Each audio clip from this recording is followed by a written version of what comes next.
La revue de presse de Jean-Pierre Corbel vous est présentée par Talence Gestion.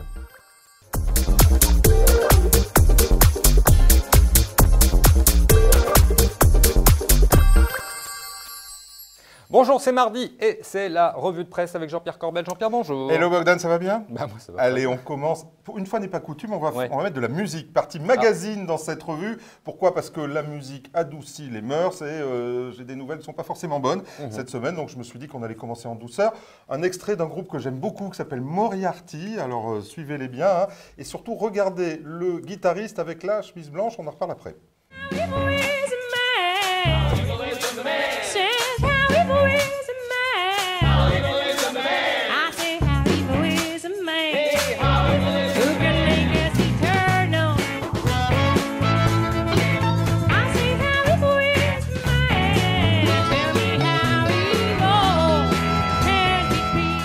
Je vois pas bien le rapport. Je vous l'ai dit, c'était pour le plaisir, un peu de musique. On peut se faire plaisir de temps en temps, il n'y a pas de mal à ça. Et alors, le guitariste avec la chemise blanche, un air de famille? Oui, je crois que c'est Charles Carmignac, mais j'ai aucun mérite parce que vous l'avez dit en arrivant. Exactement. Charles Carmignac, le fils d'Édouard, le talent familial, on peut le dire en général. Hein, c'est une famille qui connaît le talent. Bientôt aux victoires de la musique pour Moriarty. Quant au père, c'est ma transition. Regardez cette fiche. Quant à Lys, il réalise une performance de 15% year to date sur Carmignac Patrimoine. Une telle performance sur un fond patrimonial, ça va encore en énerver certains. Bogdan, je ne vise personne. Allez, Jean-Pierre, on revient aux fondamentaux et vous êtes pessimiste. Alors voilà, annoncez-nous des mauvaises nouvelles. Qu'est-ce qui ne va pas, Jean-Pierre? Je commence par ce qui devait augmenter, mais qui ne devait plus augmenter, mais qui augmente quand même, bien que ça va augmenter en fait. Et je parle des impôts, bien sûr. Regardez cet article sur BFM, Bogdan. Ce sont les impôts locaux qui vont augmenter, effectivement. Oui, je m'en doutais. Le maire de Toulouse fait voter une hausse de 15% des impôts locaux alors qu'il avait annoncé zéro augmentation lors de sa campagne municipale. Bordeaux, c'est 4%, Lyon, c'est 5%, Marseille et Lille, 10%. Et à Paris, on parlait de pas d'augmentation, mais en réalité, c'est plus facile puisqu'on va taxer les logements vacants à hauteur de 20% de plus. Ça fait quand même un peu de bruit. Les promesses, vous le savez, n'engagent que ceux qui les écoutent. C'était une phrase de Charles Pasqua, figurez-vous, ça on s'en souvient. Et moi, je voudrais qu'on mette ça au fronton des établissements publics, parce qu'au moins, quand on irait voter, on s'en souviendrait. Les promesses n'engagent que ceux qui les écoutent. Tout ça, c'est pas bon pour notre pouvoir d'achat. Non, c'est pas bon, ça. Et c'est surtout dur pour la loi Macron. Ah oui, alors la loi Macron, parlons-en, elle est au Sénat, les sénateurs, ils sont en train de détricoter la loi Macron, puis après, ça reviendra à l'Assemblée, ils vont retricoter, forcément. En tout cas, il y en a qui m'amusent beaucoup, ce sont des copains, ce sont les notaires Furiba, ils sont de plus en plus amusants, ces notaires. Vous savez, ils ont monté un site, alors regardez ce qu'ils en disent de la loi Macron, les concernant.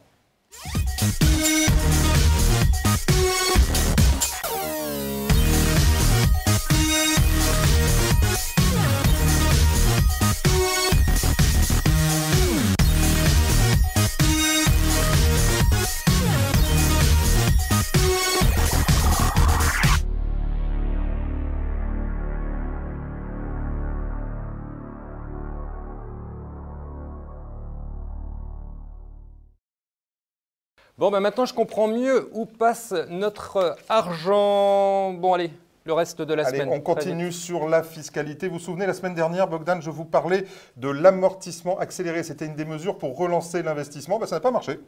Et ça a été retoqué avant même que ça sorte. Donc, pas d'amortissement accéléré. Ça devait coûter certainement trop cher au budget. On vend trop de rafales. Et voilà, c'est ça. Et regardez cet article dans Les Échos. Les investissements réalisés pendant un an ouvriront droit à un suramortissement. Ce n'est pas accéléré, c'est un suramortissement de 40%. Alors, il faut faire les comptes, soit un gain d'IS de 13% réparti sur 5 ans, soit 2,6% par an à compter de 2016 et 2017. Ça ne fait pas beaucoup en fait, beaucoup moins que l'amortissement accéléré. Et moi je vous le dis, tout ça pour ça, ça risque bien de faire flop. Allez, autre chose encore. Et oui, toujours, alors dans les annonces pour relancer l'investissement, on nous annonce qu'il y aura de nouvelles mesures pour les euros croissance, on les connaît bien, ceux-là, ça ne marche pas fort pour l'instant, et puis aussi pour les PEA-PME qui ne marchent pas mieux. Aucune autre précision de la part du gouvernement, autant dire que ça va faire reflop. On s'en fout, les marchés montent. Oui, exactement. Alors regardez cet article dans Les Échos, effectivement. Record en rafale sur les bourses mondiales. Paris signe un plus haut depuis janvier 2008. Londres et Francfort sont en record historique, comme le DG Eurostock 600. Et le Nikkei fait une percée quand même à plus de 20 000 points. Ça fait longtemps que ça ne lui était pas arrivé. Pour vous, Cosa duro, comme disait Laetitia, hein? Oui, ce d'autant plus que la police s'inquiète. La police, c'est l'AMF. Oui, qu'est-ce qui se passe? Là, quand tout monte, alors il se passe des choses. J'aime Effectivement, pas, les gens ont envie de spéculer. Regardez les news sur le site de Capital. Il était temps que la police s'inquiète. Le gendarme de la Bourse veut interdire la communication sur le Forex où, écoutez bien, 9 apprentis traders sur 10 perdent de l'argent. Et en pire, ceux qui veulent en récupérer, eh bien, c'est pas gagné. L'AMF a joué aux clients mystères auprès de 9 sites, figurez-vous. Eh bien, ils n'ont pu récupérer leur argent que dans 2 cas sur 9. Alors, autant dire que ça fait 2 ans qu'on en parle. On en a déjà parlé dans cette revue des pubs sur le Forex. Ça énerve un peu. Et là, la cavalerie arrive en claironnant. Très bien. Si je comprends bien, en fait, ils ont mis de l'argent, ils ont perdu de l'argent. L'AMF a perdu de l'argent dans cette histoire. C'est chaud. Heureusement, il y a les vrais gérants, et les vrais gérants, eux, ils gagnent de l'argent. Exactement, et regardez cette brève sur Club Patrimoine, un site que vous aimez beaucoup, Bogdan. Carton Ouais, plein, ouais. Carton plein pour Amundi Patrimoine avec une progression de l'encours de 20% sur le seul mois de mars. 20% sur le seul mois de Loïc, mars. si tu nous entends, bonjour. Exactement. Bravo, Loïc. Et un bonheur Loïc n'arrive... Bécu, il est très bon. Hein, il est très bon. Un bonheur n'arrive jamais seul, il est très bon, et ses copains aussi, puisque CPR Croissance Dynamique voit également son encours progresser de 40% en un mois. Le vent souffle fort aussi pour MNG Dynamic Allocation, dont la collecte s'élève à 315 millions, là aussi une progression de 20%.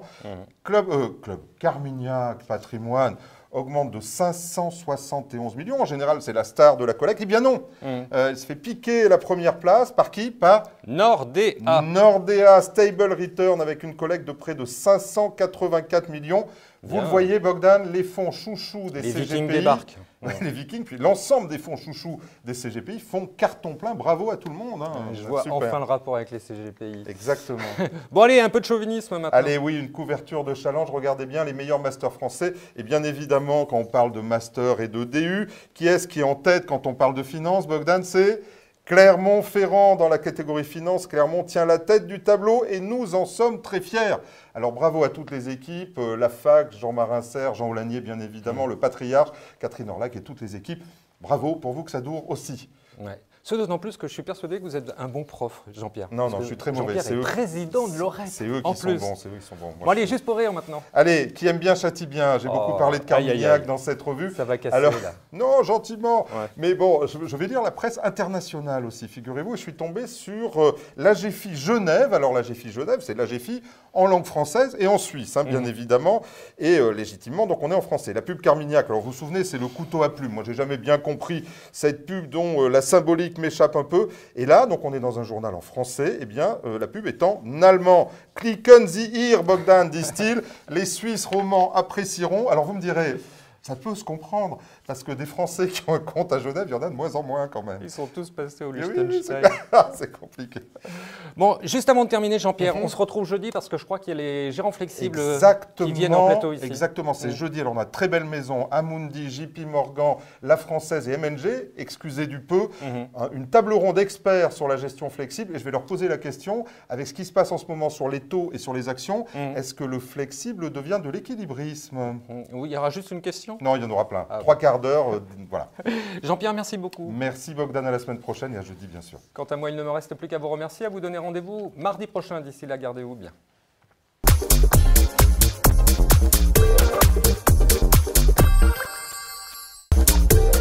La revue de presse Club Patrimoine vous a été présentée par Talence Gestion.